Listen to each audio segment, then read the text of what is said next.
এ জাতিকে কিভাবে দমিয়ে রাখবেন? আপনারা পানি ছেড়েছেন, তারা সম্মিলিত এবং ব্যক্তিগত উদ্যোগে নৌকা নিয়ে হাজির। বোট লাগবে?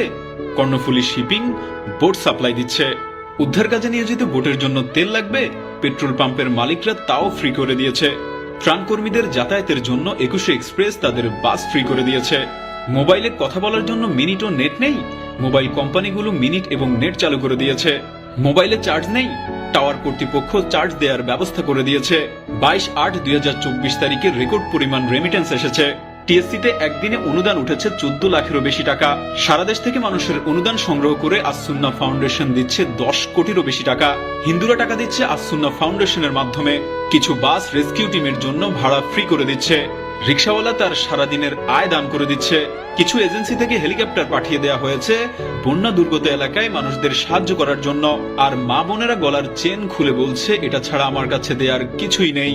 দেশের মানুষকে এতটা একতাবদ্ধ কখনো দেখেছেন? এ জাতিকে দমানো মোটেও সহজ না। ডক্টর মোহাম্মদ ইউনূস দেশে সেই বলেছিলেন, গোটা বাংলাদেশ একটা পরিবার। আজ মনে হয় আমরা তার সেই সিস্টেমই দেখতে পাচ্ছি।